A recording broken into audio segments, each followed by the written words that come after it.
And let me check if we are live. Alright, let me just check if we're live. You guys, give me a moment.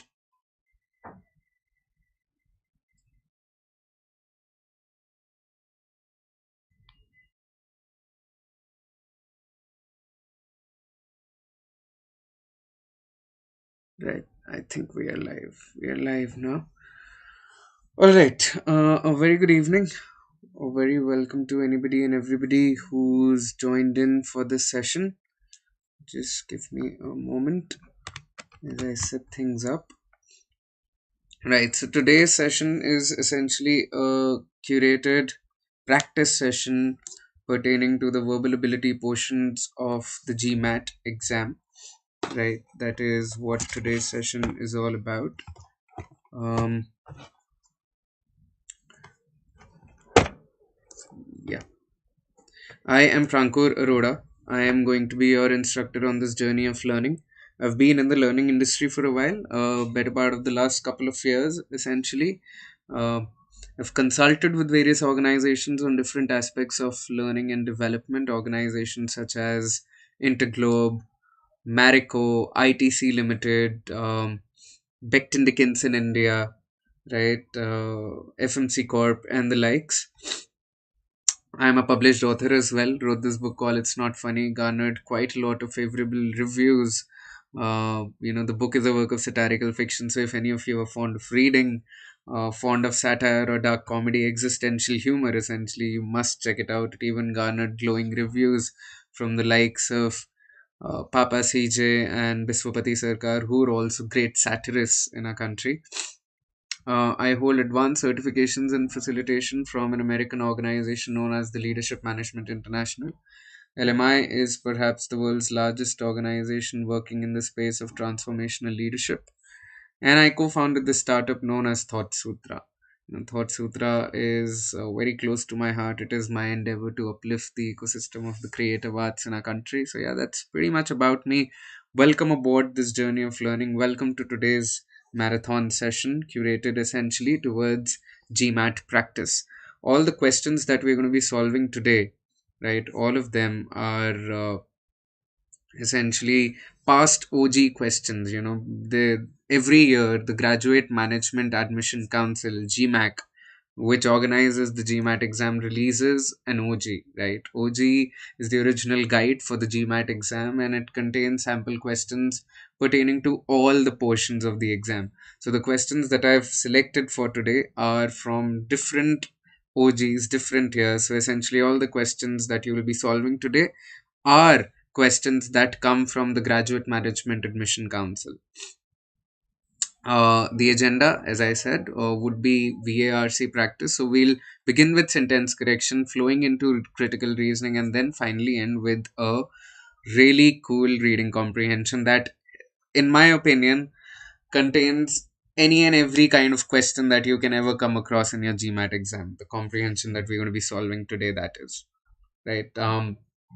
Before we move forward, I would really request you to like this video, subscribe to the Unacademy CAT4MBA channel, hit that bell icon as well so that you keep on getting all notifications, and look up the CAT4MBA Telegram channel so that you get all notifications pertaining to the YouTube sessions as well as the sessions that happen on the Unacademy portal, the Unacademy platform.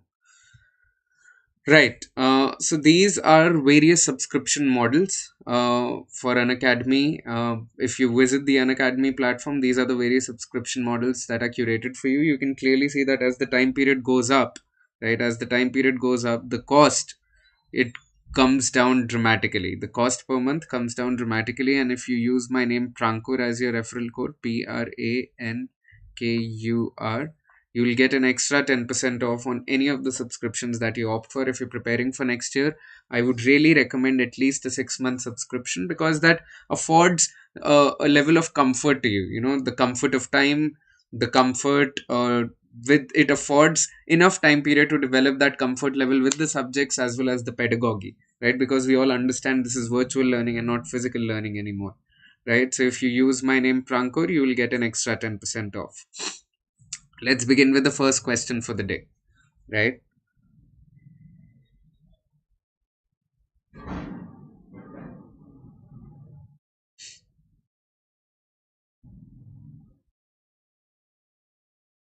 This is the first question of the day, you guys. Although a surge in retail sales have raised hopes that there is a recovery finally underway, many economists say that without a large amount of spending, the recovery might not last. Right? So, if you're solving this along with me, hit me up on the chat. I'll give you 30 seconds. Hit me up on the chat with your answer option.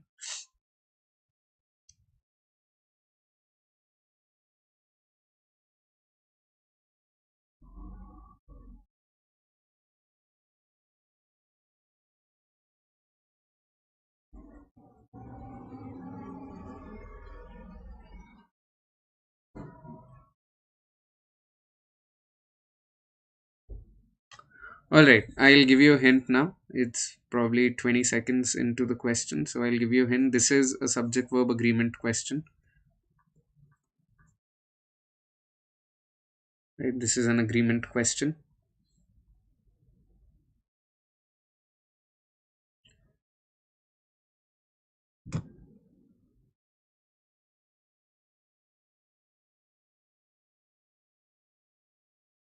Right. So, what is the subject of the first clause? The subject of the first clause is surge, right? The subject of the first clause, the singular noun surge.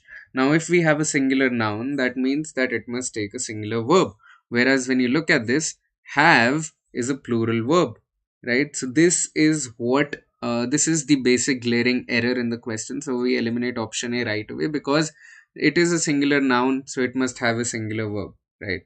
Now, apart from that, if you look at it, uh, has raised is basically a very viable alternative, right? Has raised is a very viable alternative, and raised hopes for there being.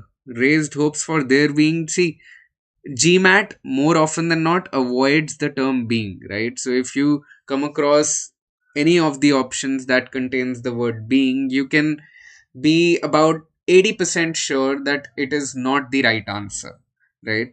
So plus for their being is awkward construction, it is slightly passive, right? So therefore we eliminate option B as well. Had raised in option C, right? Now this is the wrong verb, right? And again, for being is awkward and clunky, so we eliminate option C as well. When it comes to option D, has raised hopes that a recovery is finally underway. See, understand that in this sentence, the subject and the verb they agree, right? Surge is a singular noun and this is a singular verb, so it agrees. And the tense is appropriate, right? We're using the present tense, and a recovery is finally underway is very clear. It is very simple construction, right? So it is an option that we can be almost sure to be the right answer, right? We'll just validate it with option E as well. Raised hopes for a recovery finally underway. Now, for a recovery finally is awkward, and to the extent that it can be seen as grammatical, but it does not really make sense, right? Although a surge in retail sales raised hopes for a recovery finally underway, many economists say that without a large amount of spending, the recovery might not last.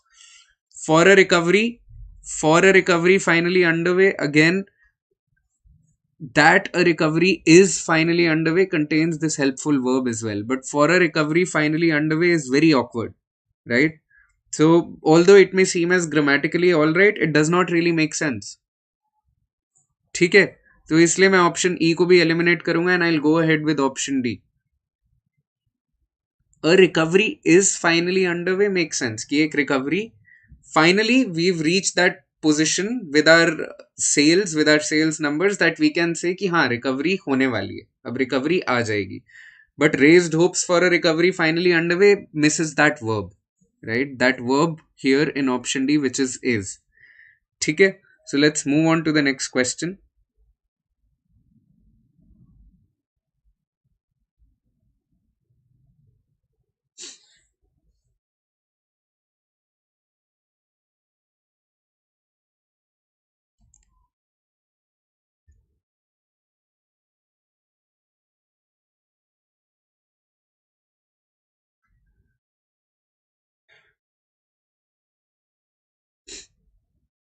The Glasshouse Mountains in Queensland Australia were sighted in 1770 by the English navigator Captain James Cook, by whom they were named supposedly because its sheer wet rocks glisten like glass.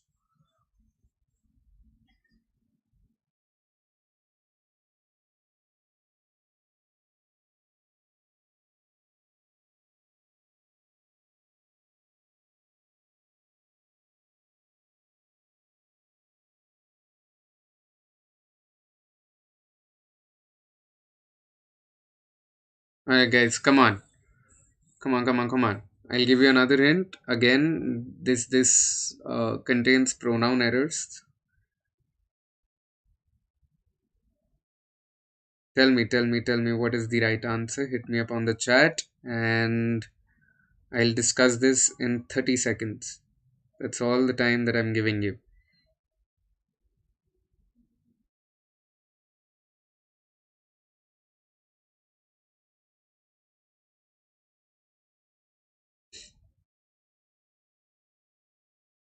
The Glasshouse Mountains in Queensland, Australia were sighted in 1770 by the English navigator Captain James Cook, by whom they were named supposedly because it's understand that the possessive pronoun referring to the Glasshouse Mountains, that is it should be plural, right? Because Glasshouse Mountains is plural.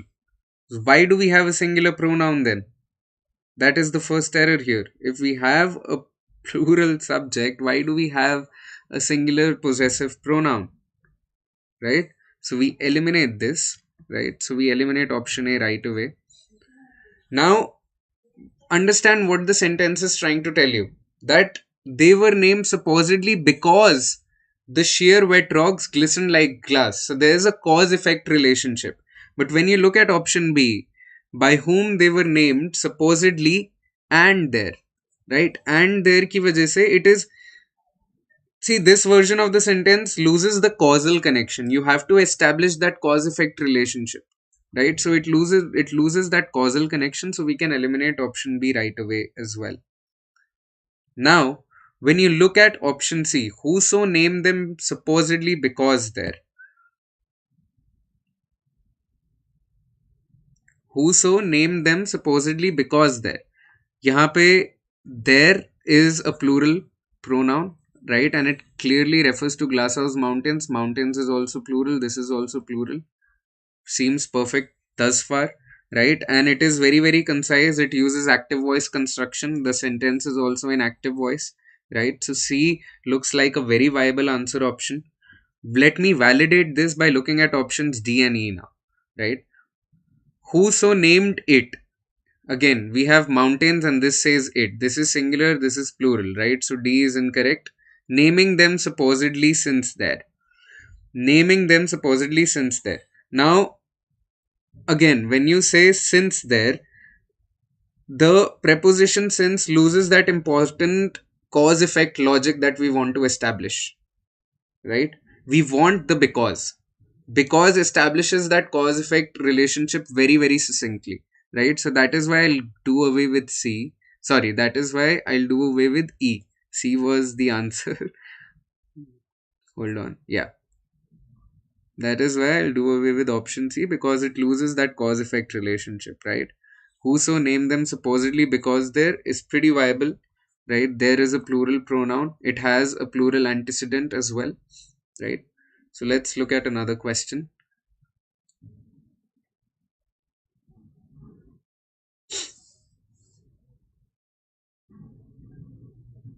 Now understand, in this question, this is an additive phrase, right? So be very, very careful with that. What does an additive phrase do, right? What is the verb? What does the verb correspond to when we use additive phrases such as together with, along with, as well as, right? There are so many additive phrases.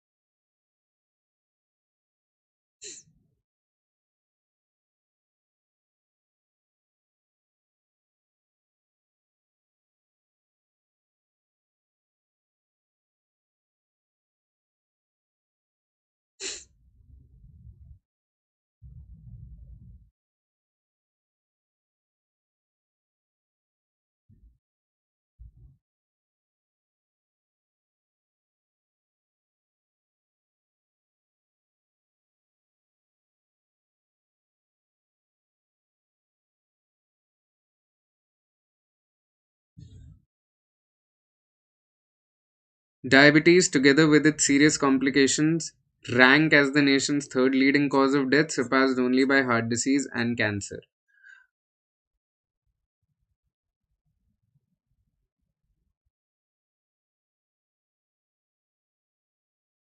Now, guys, understand that whenever we use additive phrases such as x together with y, right? X together with y, x along with y as well as y, right? Whenever we use such additive phrases, the verb takes the form of x. If x is singular, the verb will be singular. If x is plural, the verb will be plural, right? Here, x is singular. We're talking about a single disease. We're talking about diabetes, right? So it is a singular noun, right? So singular verb, we need a singular verb, whereas rank is a plural verb, right? So we need an option that correctly matches the singularity of the subject diabetes with the singularity of the verb. And I think we are getting that in option B. Ranks as the nation's third leading cause of death, surpassed only by heart disease and cancer, right? The phrase following diabetes is set off by a pair of commas. We can clearly see that, indicating that it is descriptive information, right? It can be dropped from the sentence as well because it is not the subject. Diabetes ranks as the nation's third leading cause of death. Together with its serious complications is a descriptive portion. It is a modifier, right? So it is not a part of the subject. And only, right? Surpassed only by heart disease and cancer, right? So here as well the idea essentially being that only needs to be placed with precision next to the group of word it actually limits. Only is a limiting modifier, right? So it needs to be placed next to the verb words that it actually limits, right? Therefore, placed before surpassed only would have more ambiguity, right? Because it would ambiguously limit surpassed, right? Only surpassed से मतलब ही आपका different हो रहा है ना. Only does not limit surpassed, it needs to limit heart disease. ठीक है? Therefore we eliminate option C and option E as well. R is again plural whereas our subject is singular, so we eliminate option D, and option A था eliminated because this was plural, rank was plural. So option B is the only viable alternative in this regard. Let's look at the next question now.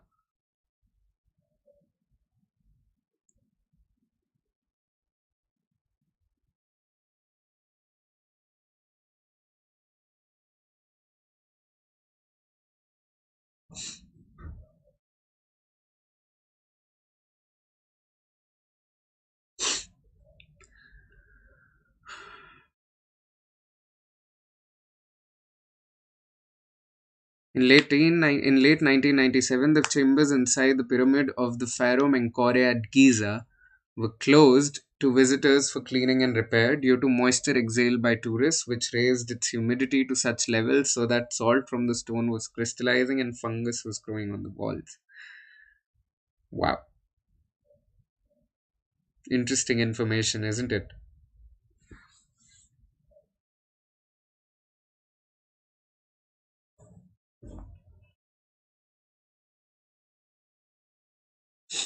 So, understand again, this is a parallelism question. I'll give you a hint. This is a parallelism question, right? And when you have such parallelism questions, try to figure out what are the things that need to be made parallel here, right? I'll give you a hint. We need the verb phrases to be parallel. ठीक है? Figure it out. I'm giving you 30 seconds and then I'll discuss it.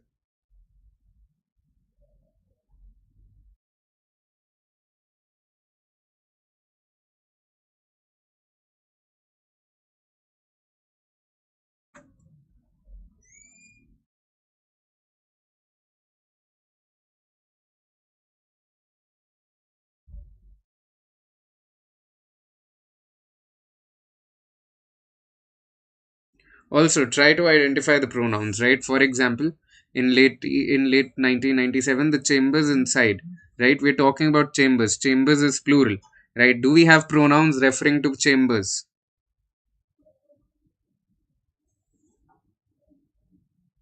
Do we have pronouns referring to chambers? Yes, we do, right?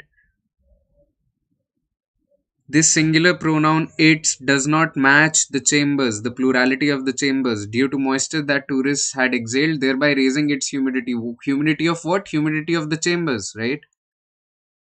So its is singular, whereas chambers is plural, so we can eliminate option 1 right away. Option 2, because tourists were exhaling moisture which had raised the humidity within them. Okay, them is plural, exactly. Them to levels such that salt from the stone would crystallize. Now understand, there are two things that are happening, right? Salt is crystallizing and fungus is growing. We already know that this is not the underlined portion, right? So the second part, or rather the first thing that is happening, it needs to be parallel with the second thing that is happening, right? It is a list of these two items that are going on, so the both of them need to be uniformly constructed, right? Fungus was growing on the walls is not parallel with salt would crystallize. The both verb phrases need to be very, very uniform, right? So salt from the stone would crystallize is not parallel with fungus was growing on the wall, so we eliminate option 2. Option 3, because of moisture that was exhaled by tourists, raising the humidity within them to levels so high as to make the salt from the stone crystallize. Okay, this economic learning is unnecessary, right? This is basically a typo from me, apologize for that. So high so as to make the salt from the stone crystallize. Again, salt from the stone crystallize is not parallel with fungus was growing on the walls. We can eliminate option 3. Option 4, because moisture exhaled by tourists had raised the humidity within them. Now them is a plural pronoun, correctly refers to chambers, the plurality of the chambers, right? And salt from the stone was crystallizing, fungus was growing. Salt was crystallizing, fungus was growing. The both of them are uniformly constructed, the both of them are parallel, right? So I think we can go ahead with option E. Why? Because the causal sequence is very, very clear, right? Pronoun बिल्कुल correctly use हुआ है and them clearly refers to chambers, plus salt was crystallizing and fungus was growing are parallel. ठीक है? Let's move on to the next question now.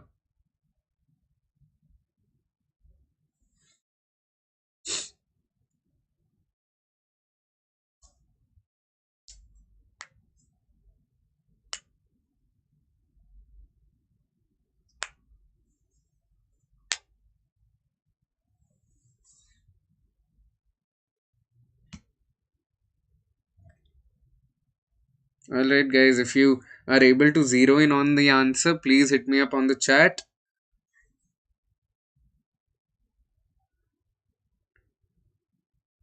As its sales of computer products have surpassed those of measuring instruments, the company has become increasingly willing to compete for the mass market sales they would in the past have conceded to rivals. Again, focus on what kind of construction the sentence has. Exactly. Aryan, if you're able to focus on the pronoun, you will be able to land at the correct answer. What do you think is the answer? This is a very clear agreement question, right? If you look at this, right, plural pronoun they, it does not uh, agree with the singular subject company. You can also correlate, all right, correlate what? They does not agree with company. Company is your subject, right? This is the modifier. As its sales of computer products have surpassed those of measuring instruments, the company has become increasingly willing, right? It's refers to the company, right? So we know for a fact that the subject of the sentence is company. Company is singular. They is plural. Does not match. Eliminate option B as well, because again you're using they as the plural pronoun, right? What about option C? That in the past would have been conceded previously to rivals. Previously repeats the idea of in the past, right? So this is redundant. Previously and in the past mean the same thing. So this is redundancy. That is why we eliminate option C. It previously would have conceded to rivals in the past. Again, in the past and previously mean the same thing. Eliminate option D as well. E is the only clear and concise answer that it would in the past have conceded to rivals.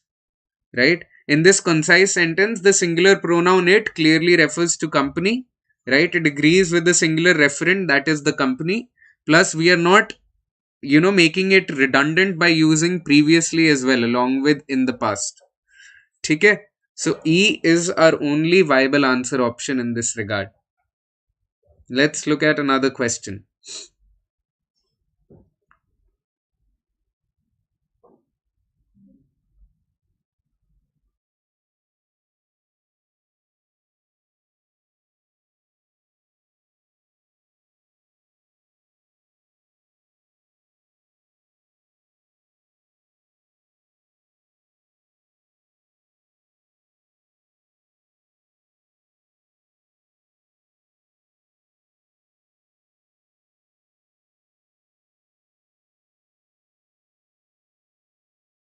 How about this one? The widely accepted Big Bang theory holds that the universe began in an explosive instant 10 to 20 billion years ago and has been expanding ever since. What do you think? Is the sentence correct? Does it have an error?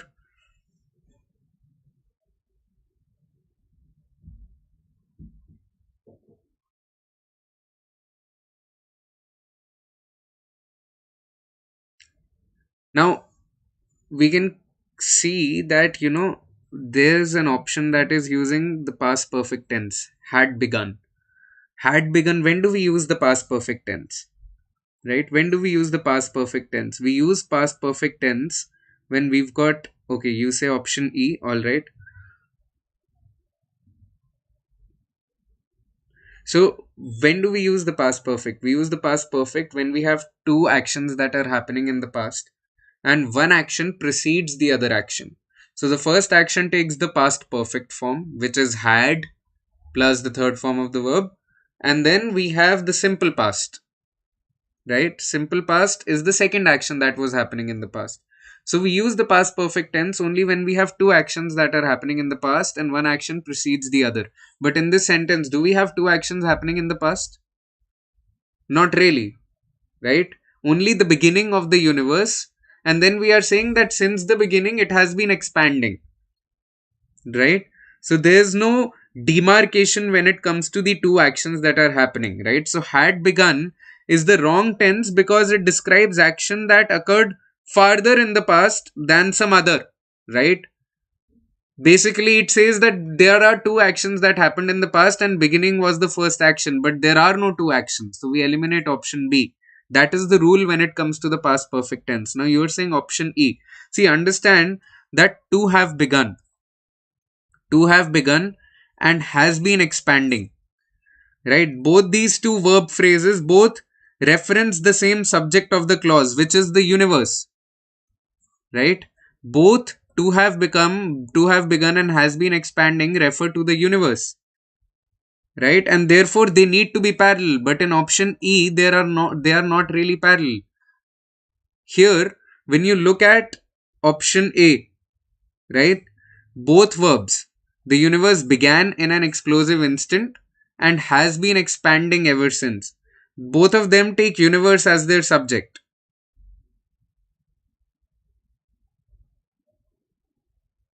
Right? Both of them refer to the universe. So the widely expected Big Bang theory holds that the universe began in an explosive instant and has been expanding ever since is more clear. It is more precise, right? Plus hold ke baad we are already using that, so we are using that modifier to kind of refer to it, right? So we go ahead with option A therefore.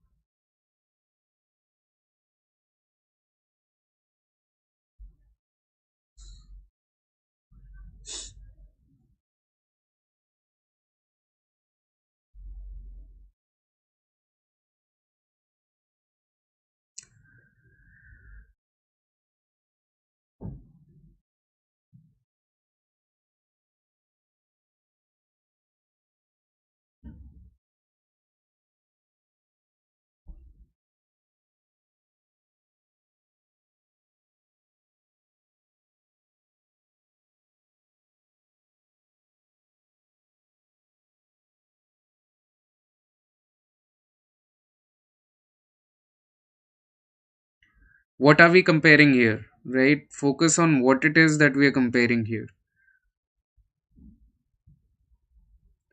right? Brontes and Brownings, James Joyce and Virginia Woolf, these are writers of the 19th and the 20th century, right? So we are essentially comparing writers, right? So if we are comparing writers, how should the comparison be constructed?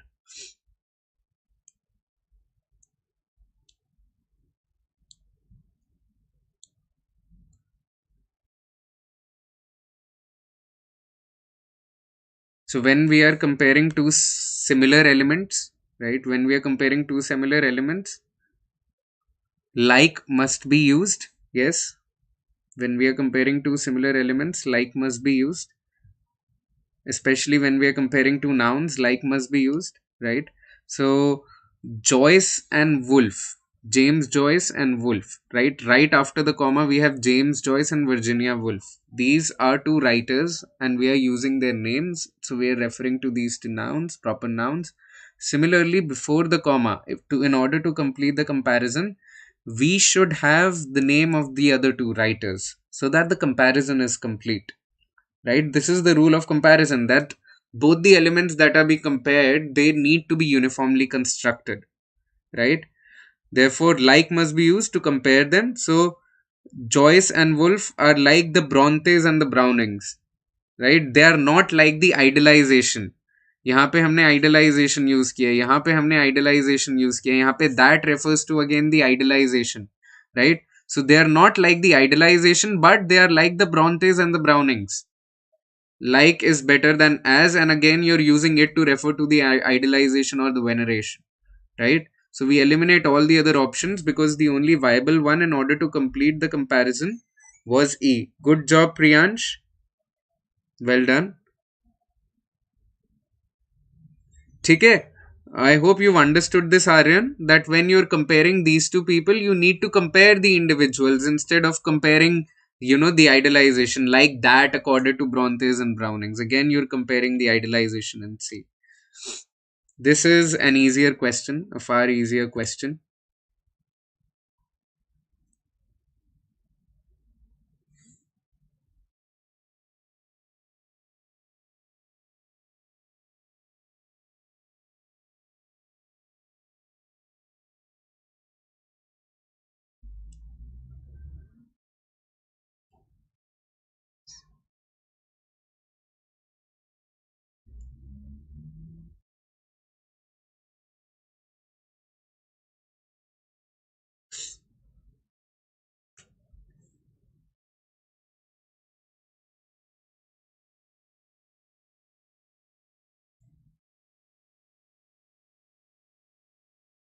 Carnivorous mammals can endure what would otherwise be lethal levels of body heat because they have a heat exchange network which kept the brain from getting too hot.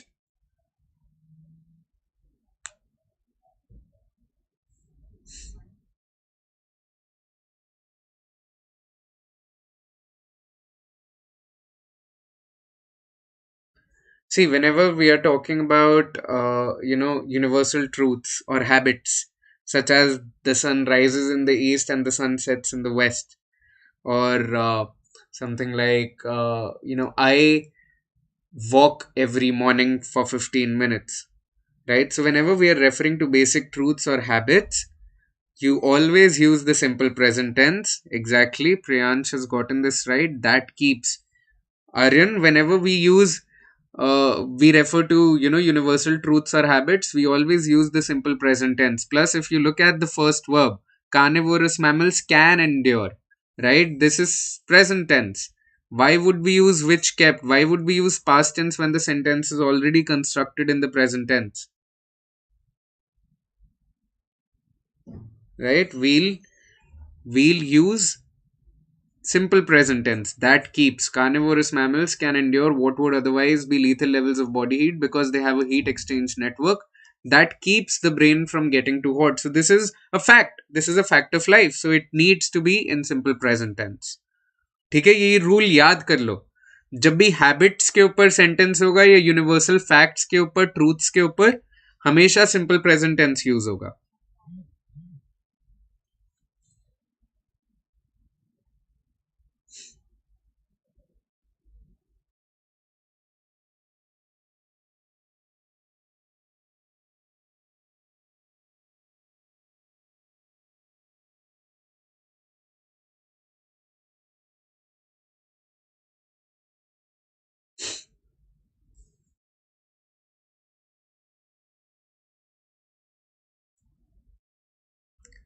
This is a parallelism question. I'm giving you a hint right away.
All right, if you look at the sentence, right, there are several ways.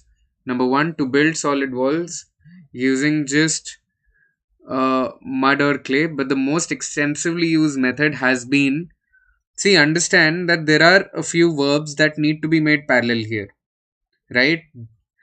To build is in the first clause a verb, in the second clause the verb is forming, right? And then there's laying, right? So we need to make these verbs parallel.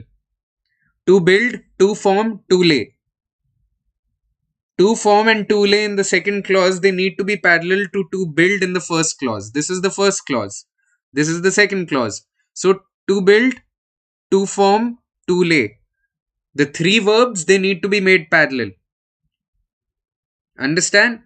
Understand this, right? The purpose of the sentence is to describe the historically most popular method of building walls, right? So the first clause is announcing the topic and the second clause is describing the methods, right?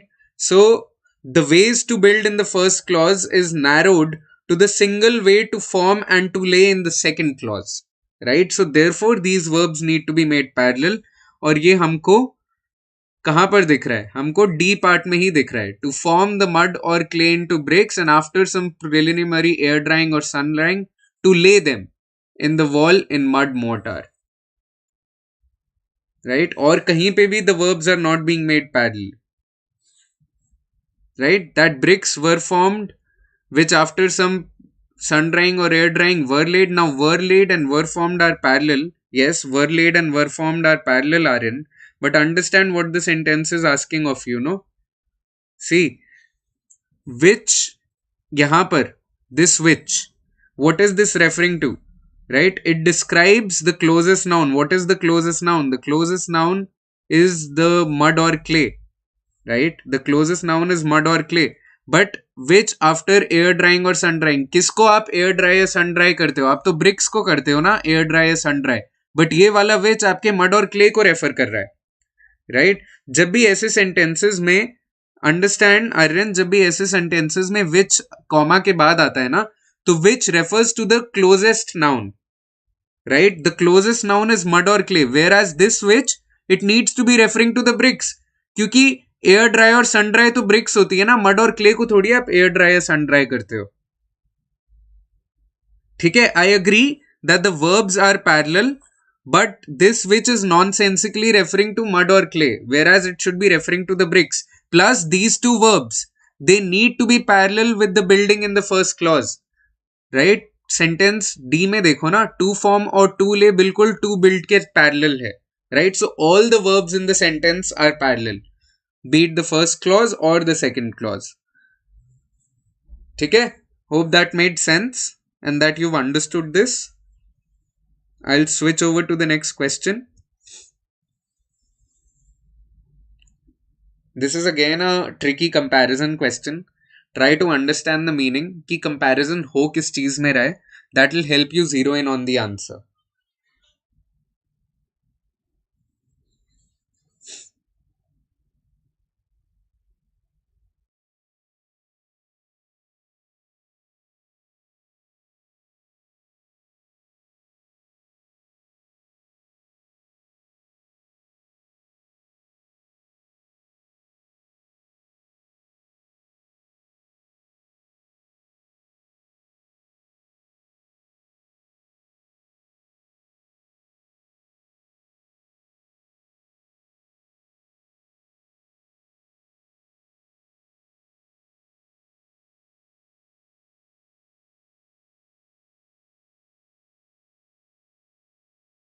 Right. So plants are more efficient at acquiring carbon than are fungi in the form of carbon dioxide and converting it to energy rich sugars. ये है हमारा sentence. Now what are we comparing? Right? What are we comparing? The sentence is comparing how efficiently plants and fungi acquire carbon and convert it into sugars, right?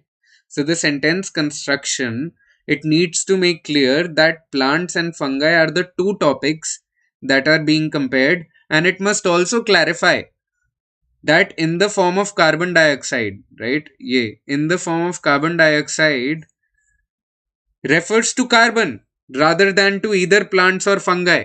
अगर आप original sentence में देखोगे in the form of carbon dioxide, इससे पहले noun क्या आ रहा है? Fungi आ रहा है, right? Then are fungi in the form of carbon dioxide. This in the form of carbon dioxide needs to be referring to what? It needs to be referring to carbon, whereas here it is referring to fungi.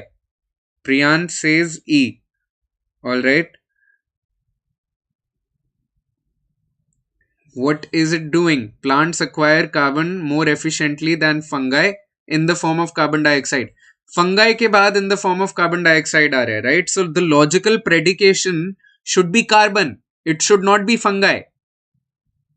Plants are more efficient than fungi at acquiring carbon is a better construction, right? Look at C.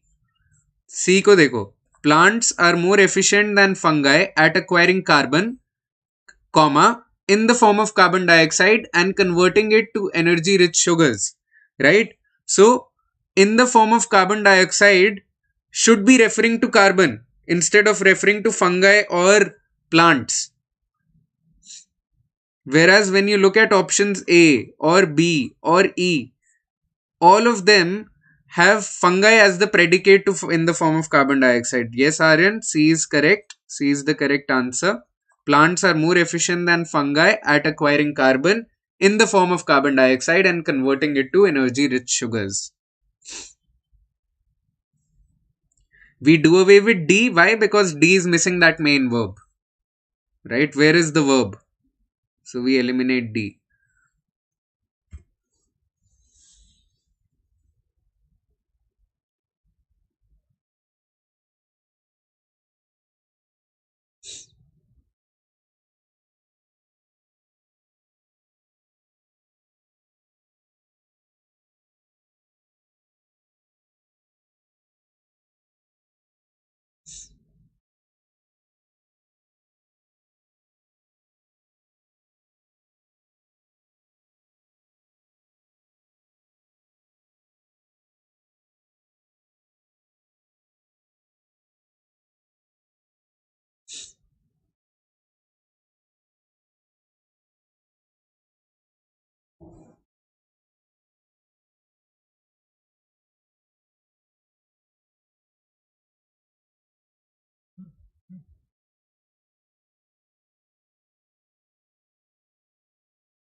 All right. A surge in home sales and and a drop in weekly unemployment claims suggest that the economy might not be as weak as some analysts previously thought, right? So what is the subject? The subject is surge in new home sales and drop in weekly unemployment claims, right? So surge and drop, right? Surge and drop. These three things together make up a plural subject. That is why they need a plural verb. Suggest is a clearly plural verb. Okay, Aryan says C. All right.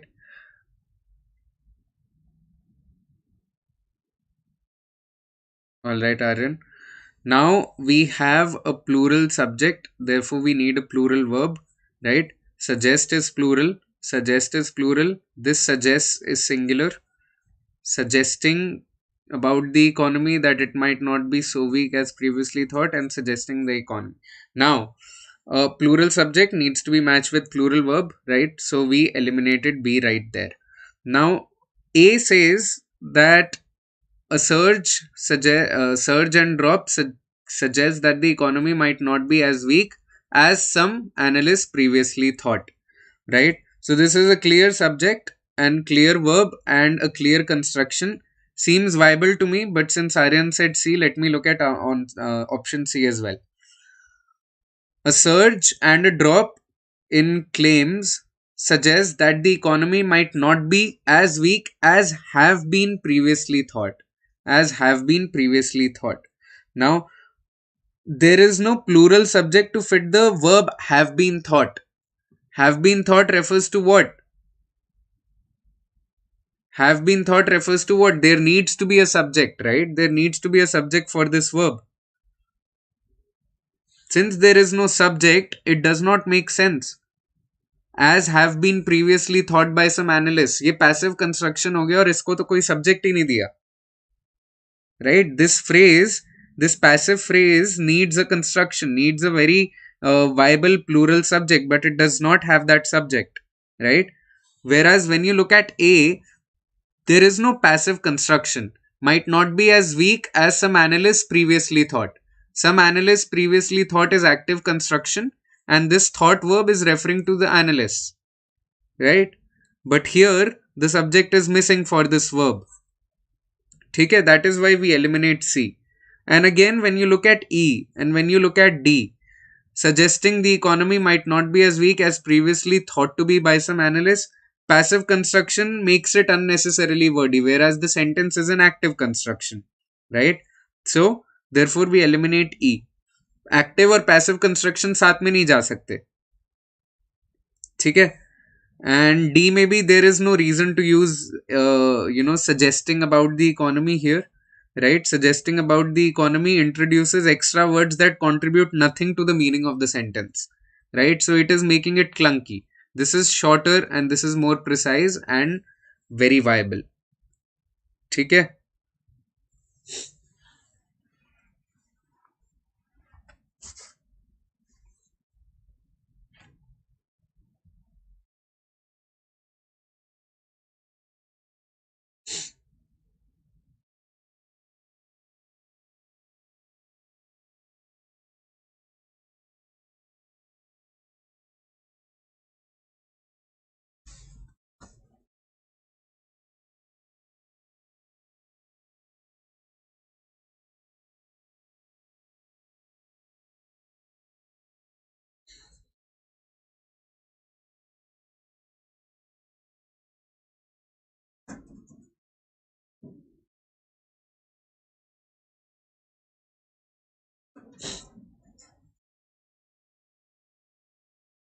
This is an easier question, guys.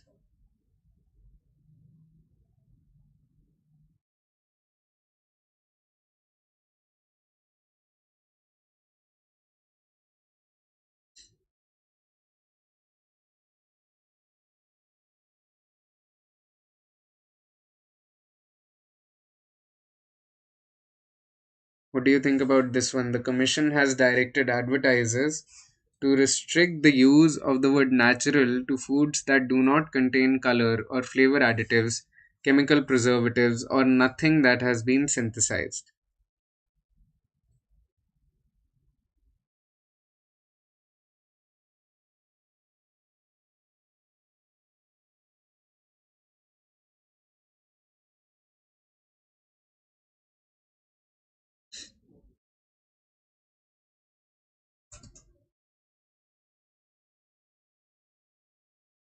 Right? So here now of do not, the use of do not and nothing makes, it creates a double negative and kind of reverses the meaning, reverses the originally intended meaning of the sentence, right? Do not and nothing makes it a double negative.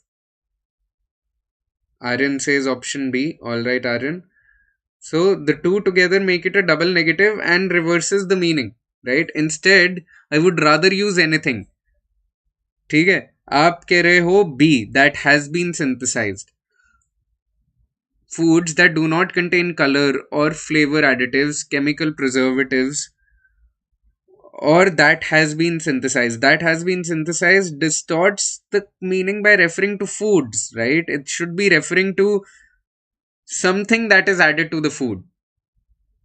But or that has been synthesized, it kind of distorts the meaning, right? Because it needs to be referring to something that is added to the food, but that refers to the food right away.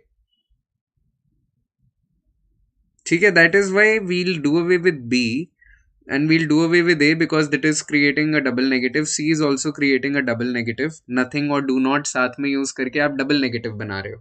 Distorts the meaning. It reverses the intended meaning. Whereas D or anything that has been synthesized, it correctly avoids the double negative and uses parallel elements. Anything that has been synthesized, right? So anything refers to something that is added to the food, right?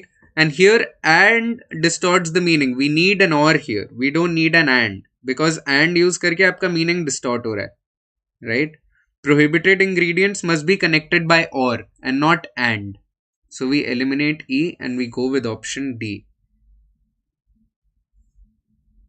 Yes, Aryan, D is better. Good job.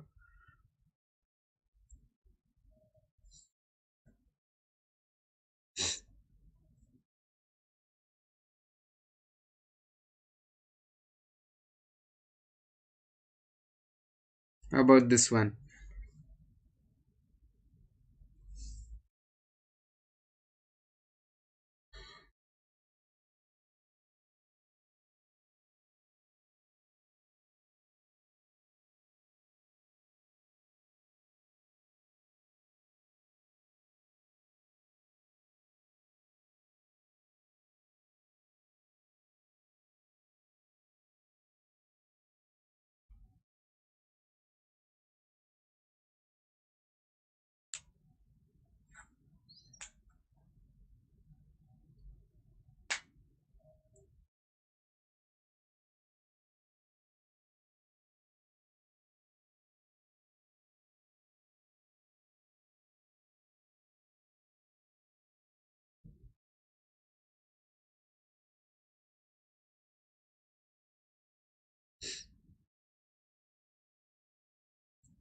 Again, the intent of the sentence is to contrast the honeybee and the yellow jacket, right? You want to compare the honeybee and the yellow jacket.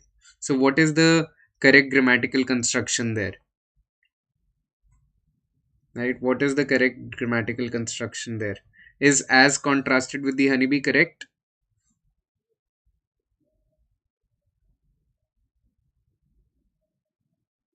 D. Unlike that of the honeybee. So that refers to what here? That is referring to the honeybee's sting. Whereas right after the comma, you have the yellow jacket. Right? That means what are you comparing here? You're comparing honeybee with the yellow jacket. You're not comparing the sting of the honeybee to the sting of the yellow jacket. Right? So unlike the honeybee is appropriate, more appropriate. Unlike the honeybee, the yellow jacket can sting repeatedly. ठीक है? अगर contrast word use करना है comparison के लिए so the correct way of using it is in contrast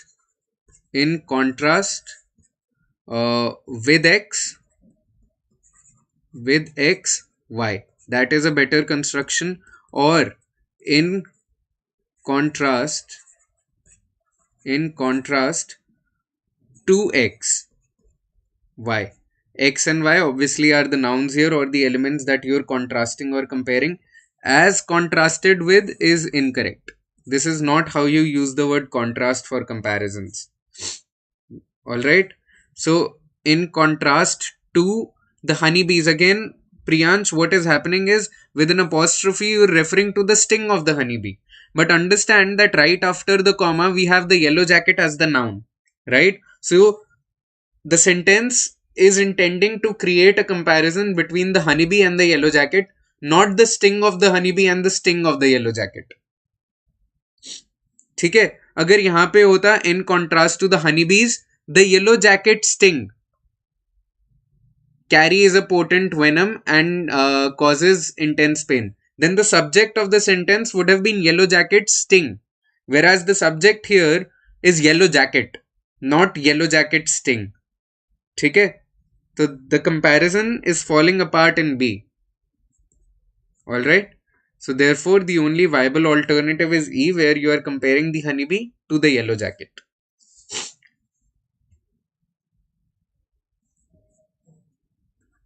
This is the underlined portion.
D. D is perfect. Why? Because none of the why what are you comparing? You're comparing the two verbs, do not and do. Well done, Aryan. Well done. Right? So the sentence is comparing two groups of people, one group that does not commit crimes and the second group that does, right? One group is most of the people that are exposed to the causes. That is the first group, and the second group is who are not so exposed to the causes, right? And the verbs that you are essentially contrasting, that you're comparing, the verb in the second part, it should match the verb in the first part. The verb in the first part is do not, so the verb in the second part should be do, right? So that is how you will make it parallel. Well done. Now, guys, similar classes, I conduct similar classes on the Unacademy app, right? And special classes are obviously free, right? So you can log on to Unacademy or download the Unacademy app. You can open it on the browser as well, and you can avail all these classes for free, right? So you can access them by using my name Prankur or by using any other educator's name as well. But exposed is past ना, तो past है तो क्या हो गया?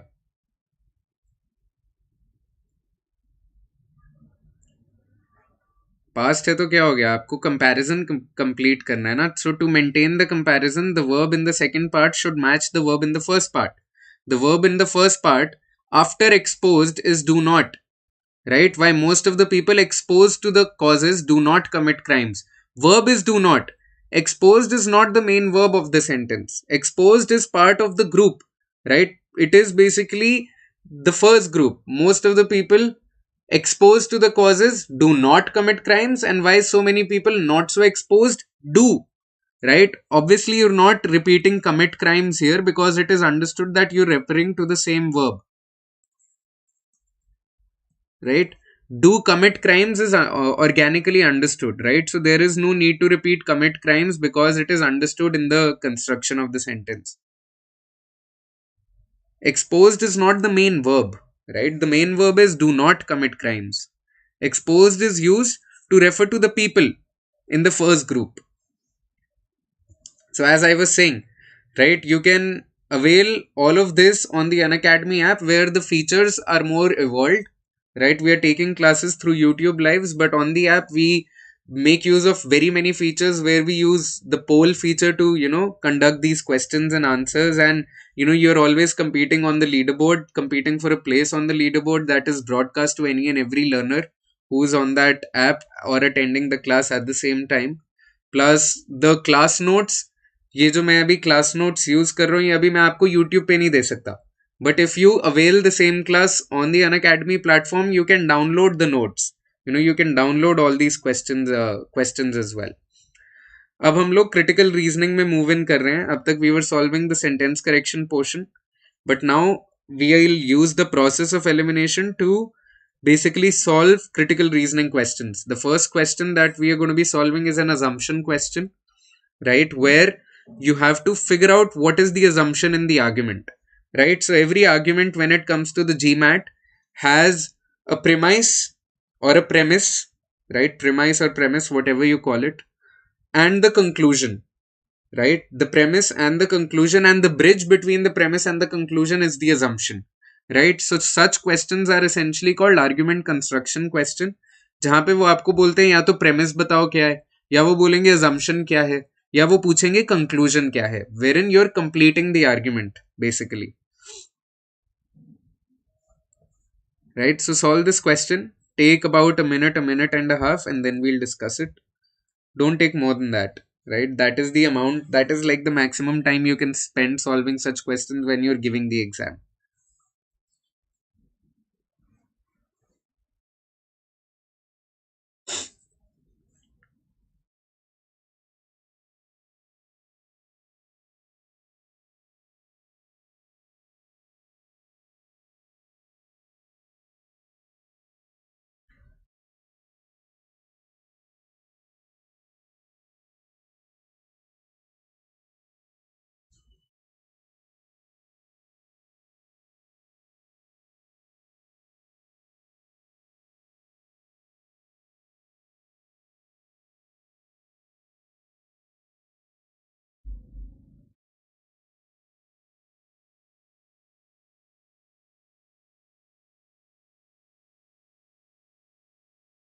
Okay, so I hope you've been able to solve it by now, right? Let me just explain what the argument is and break it down for you.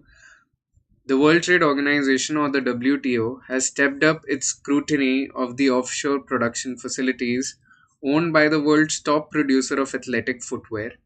A recent labor probe in country P found that each of the company's production plants violated several labor laws. And the WTO forced the company to double the minimum wage of each of its workers within that country. Therefore, the company's cost of producing athletic footwear will rise. So we know we are talking about a particular country, right? Country P. We're talking about country P. The premise is that WTO stepped up its scrutiny. WTO ने काफी ज़्यादा closely watch करा, right, of this particular company's factory, right, and this company produces athletic footwear. ठीक है, तो अपने पास क्या है? अपने पास premise में we have country P, right? We have country P, we have company that produces footwear, right? This is the premise. What else is part of the premise? What else? We know this company violates labor laws. Violates laws, right? So we know this company violates laws. Now we know for a fact WTO also said double this up, double the minimum wage up of each of your workers. Now they are concluding, based on all of this information, they are concluding that this company's cost will rise.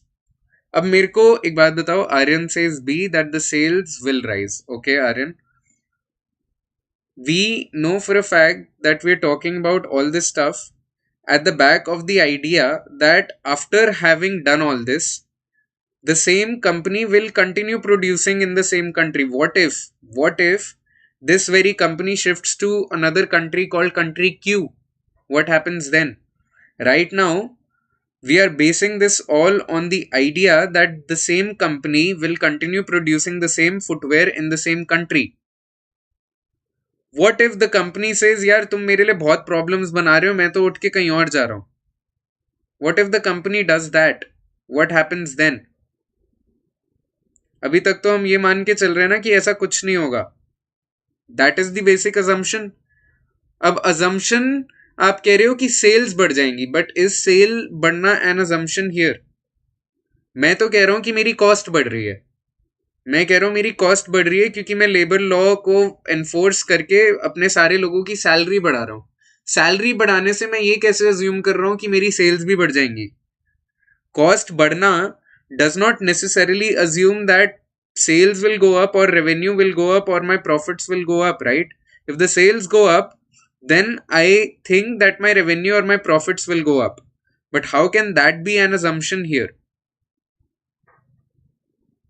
How can that be an assumption? Are you getting my point?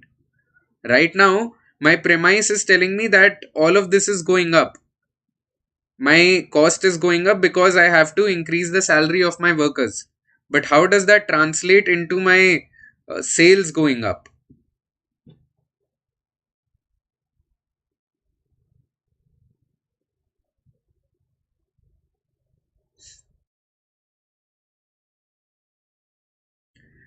ठीक है, समझ आ रहा है?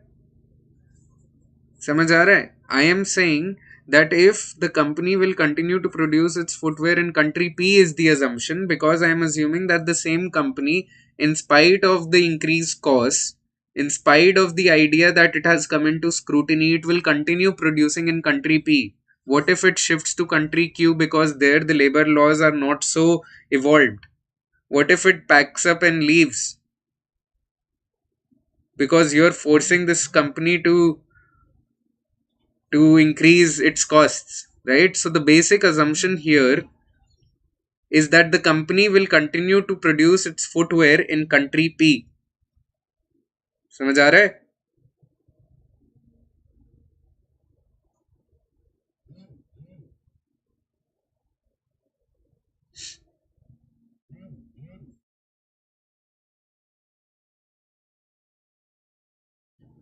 See, when you say that you want the sales to go up as an assumption, when you say that the sales of the company will go up as an assumption, it will not really it would like you to believe that workers in country P will enjoy their new wealth, and they would basically like us to believe that the workers will enjoy working because they're getting more salary, and by buying the shoes they are making, right, which will increase the sales. अभी क्या हो सकता है, क्योंकि आप उनकी salary बढ़ा रहे हो, probably they will start buying the shoes.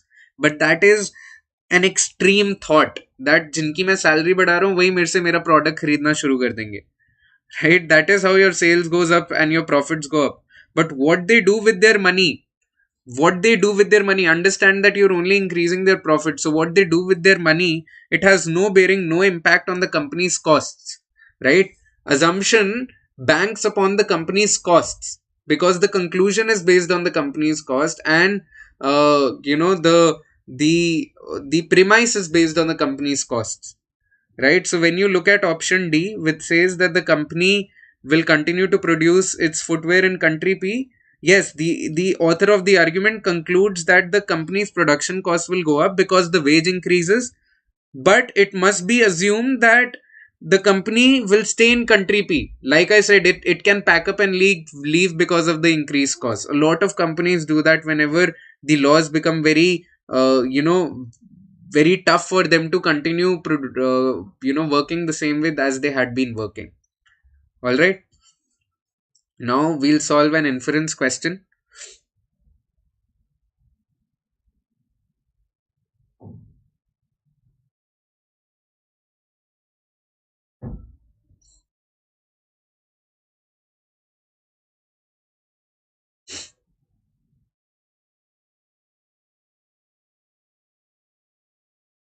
This is a very basic inference question. Inference means what does it imply, what does the author imply here? That is the inference.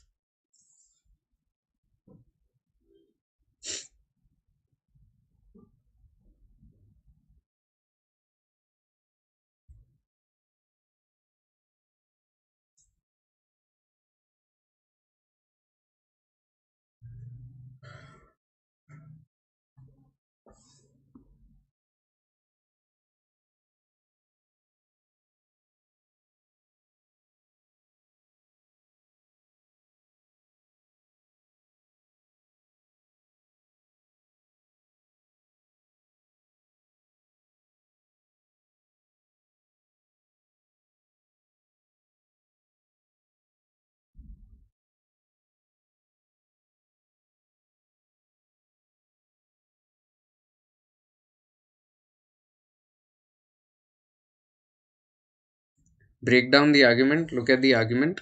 Health professionals have argued that too much butter in a person's diet can cause the dangerous overdevelopment in the bloodstream of high density lipoproteins. Aryan says D. Good job, Aryan. I think D is the correct answer. That butter consumption is probably not the only factor that can be linked to the incidence of heart disease. Why? Because, see, understand what the argument is talking about. It is saying that butter can cause lipoproteins, the high density lipoproteins that clog arteries and put the person at the risk of heart attack. So butter is bad for health. That is the premise. Further, it says in South Korea, butter consumption is almost non-existent, but heart attacks are no less than in other countries where butter is common. Right? So what is the inference here? Inference exactly is that butter is probably not the only factor. They could have other ingredients in their diet or other things in their lifestyle that causes heart attacks. Right? Butter cannot be the only cause. Right? So that is the inference here. That is what the author is implying. Good job, Aryan. Figure out a flaw question. This is a flaw question now. I think it won't be as visible to you. Let me kind of work out the schematics of this.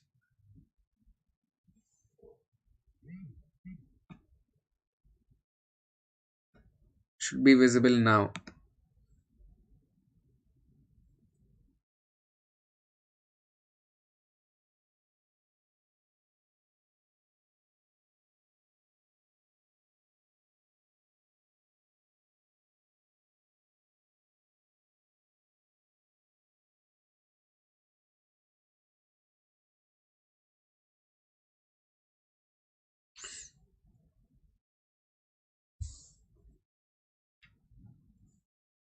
So when it comes to flaw questions, there is a mistake or there is an error in the premise itself, right? There is a flaw in the premise itself. Okay? You don't have to look for outside information. जैसे हम assumption पे we have to kind of figure out an outside information that fits the gap. Or when it comes to weakening or strengthening questions or inference questions, you have to think of, uh, you know, it is based on the premise, but your options are like lying outside the premise. When it comes to flaw, it is right there.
So what is the premise here?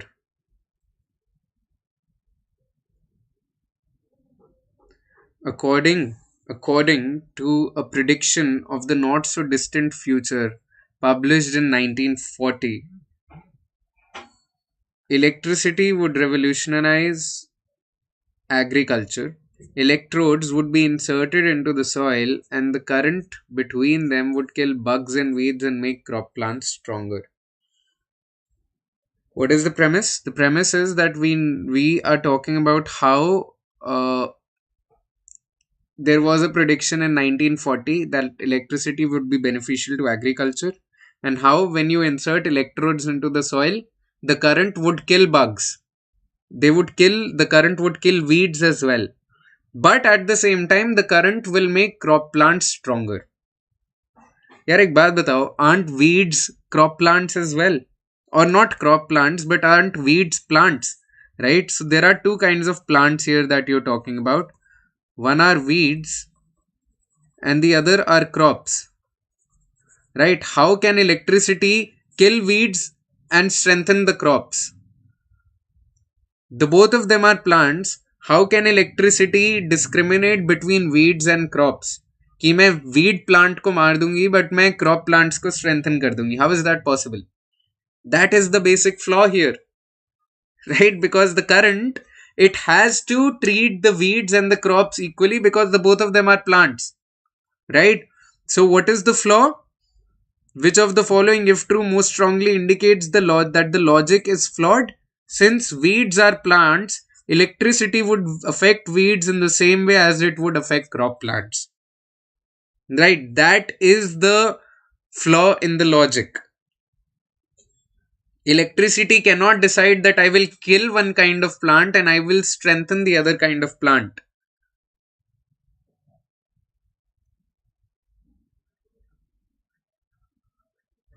ठीक है? I hope you've understood this. If you look at all the other options, they're not really indicating at a flaw, right?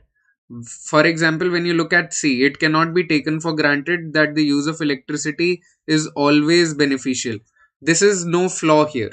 You are saying that it cannot be taken. It is just an assertion that has no bearing to the premise of the argument. E, because a planting machine would need to avoid coming into contact with the electrodes, new parts for planting machines would need to be designed. Again, this is hinting at something else. This is not really indicating a flaw. If new parts for planting machines, they need to be designed, it is out of the scope of the passage, right? The passage or the paragraph or the author's argument, it is not really talking about anything else, right? So this is outside the scope. B, if the proposed plan of for using electricity were put into practice, farmers would save on chemicals now being added to the soil. Farmers are saving on chemicals. So it is not really pointing out a flaw in the logic. Instead, it is telling us how farmers would be saving money, which is good for them, right? But it is not really pointing out any flaw. Similarly, A, farmers, they need to avoid electric shock, so the current would be turned off. Now they are talking about the logistics, but the logistics of it all has no bearing on the logic of the argument. D has bearing on the logic of the argument by telling us that electricity will treat weeds and crops the same way, so we cannot say that it will kill weeds and it will make crop plants stronger at the same time. ठीक है? Now this is another logic question, right? But it is slightly math related. Try to figure it out.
Alright, let's read this out, right? Country L used to import wheat from country S because S's price per bale was the cheapest available.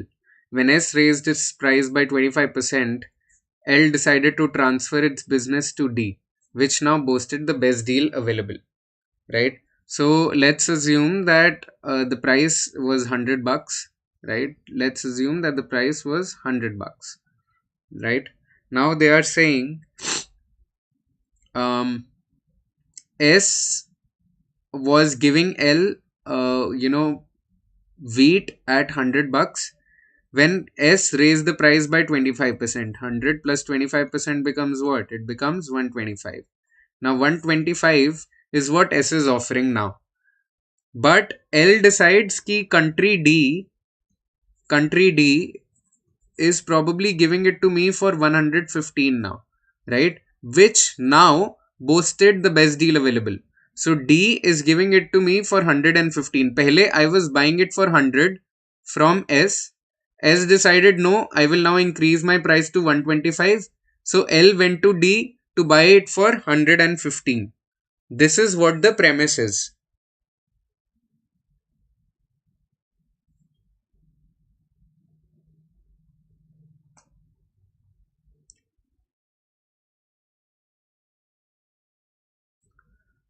Alright, now if I have this, which of the following, if true, would be best supported by the assertions above? Option A tells me cost to harvest a bale of wheat in S increased by 25%. See, understand that we'd all like to think that S has no profit motive and therefore increased its price by exact the same percentage as the cost of harvesting increased, but that is not how things work, right? We don't know if that's true. The paragraph, the argument is not really telling us about why S raised its price by 25%. Okay, so we can do away with option A because we need more information to conclude on this. Option B, if S were to lower its price below D's price, then L would resume its import relationship with S. Now this kind of makes slight sense, right? This tells me that probably this is possible. It looks tempting because it's possible that S could probably become the cheapest alternative again, right? Now understand that यहाँ पे मैंने क्या करा, मैंने सोचा कि पहले 100 पे मिल रहा था, फिर 125, फिर D tells me 120. Now we can't assume that country S would be the cheapest again if it lowered its price say to 110. What if there is another country, अगर S यहाँ पे D से कम लेकर जाता है, D is giving it to me for 115 and S decides I'll give it at 110. What if there is country X? What if there is country X that decides to give it to me for 105? Right? It lowered its price to 110 below D, but there came another country which entered the competition and said, you know what, I can sell the wheat for 105. फिर तो ये option भी dead हो गया ना, फिर तो मेरा ये assumption भी डेड हो गया कि S अगर उससे, what is the meaning of D?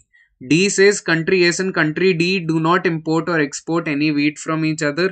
यार अब now D is telling me about a relationship. By D is telling me that we have no clue whether country S and country D do any business together. This option D is trying to establish relationship. Sorry sir, meaning as well of E. Okay, मैं बताता हूँ E का भी meaning. पहले B समझ आ गया why B is going to fall apart. B is falling apart because I cannot assume that it will become the cheapest again. That L would resume its import relationship with S if it lowers its price below D. I cannot assume that it will happen because probably there could be another country that sells it to me for, the cheapest. So I do away with B. I do away with D because D is trying to establish a business relationship between these two countries, but the argument is not really telling me anything about that, right? I need more information from the argument to kind of, zero in on D. E tells me if country D were to increase its price by 25%. अब देखो मैंने क्या assume करा कि 115 है, right? D का price. क्योंकि S ने 100 प्लस 25% 125 कर लिया, तो मैंने अज्यूम करा D का प्राइस 115 है. तो अब अगर मैं 115 प्लस 25% करता हूं, then a bale of wheat from S would be once again less expensive. So earlier S was selling for 100, D was selling for 115. ठीक है, ये समझ आ गया. अब S ने बोला मैं अपना प्राइस 25% बढ़ाऊंगा, तो वो 125 का हो गया. Now this 125 was more expensive than 115, so country L decided I will buy from country D because it is now cheaper.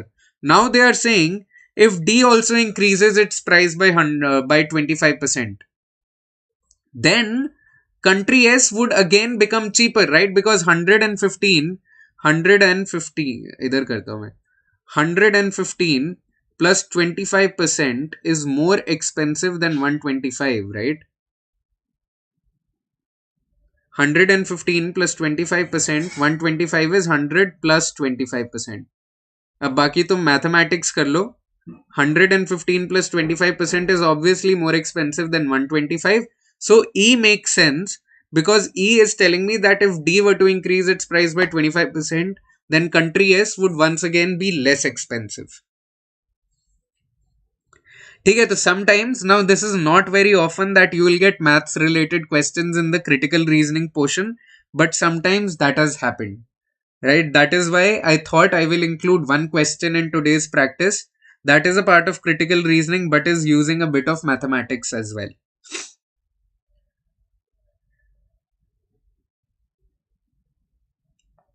Right now see को मैं इसलिए एलिमिनेट कर रहा हूं क्योंकि मेरे को कुछ नहीं बताया whether L produces domestic wheat as well. There is no information about that. That is why it is irrelevant. Okay, now this is the last question of the day, you guys. Last critical reasoning question of the day.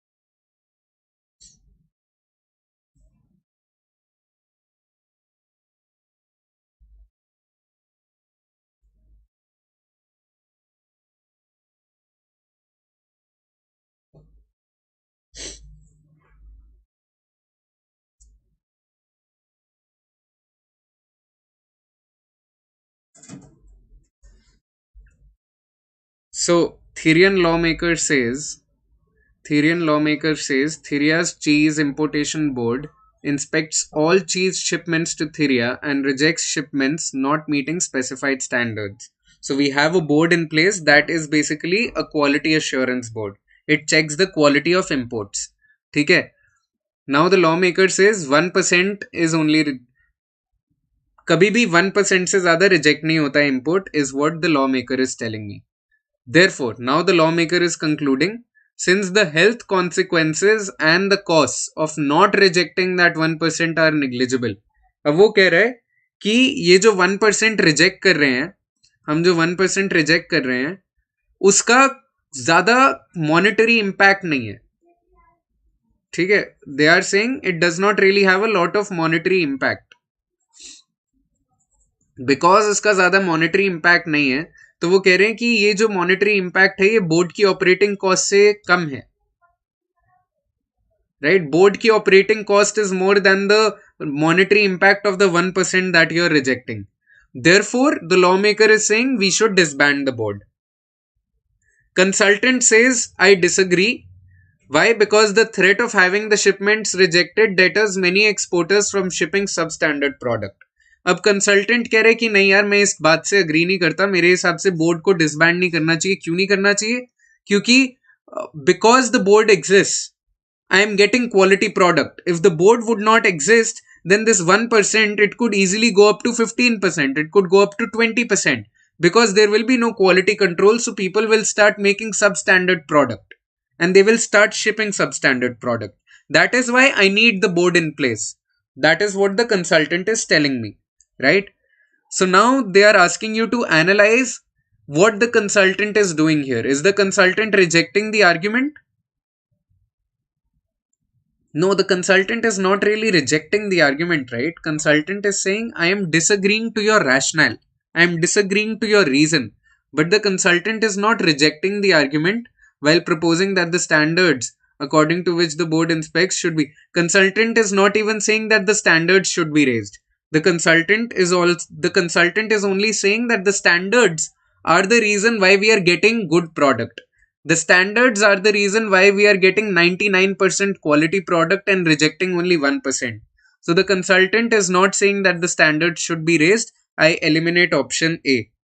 Option B, providing evidence that the argument has significantly overestimated the cost. No, the consultant is not giving us any evidence. The consultant is not telling us that the lawmaker is overestimating the cost, right? There is no semblance here, so we eliminate option B. Option C, objecting to the lawmakers introducing into the discussion factors that are not strictly economic. Again, the consultant is objecting, but it is not objecting to the idea of introducing factors that are not strictly economic, right? That is totally not what the consultant is doing. D, pointing out a benefit which the lawmaker's argument has failed to consider. Exactly. Consultant is pointing out the benefit of the board.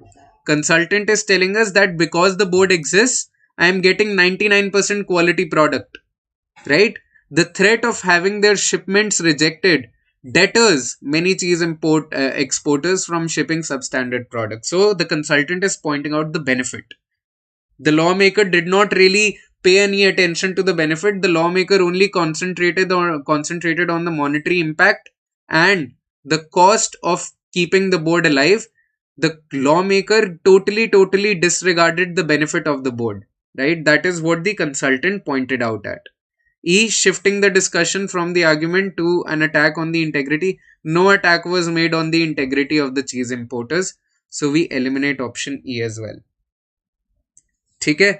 So with this, we come to the end of today's practice. We solved quite a lot of sentence correction questions as well as critical reasoning questions.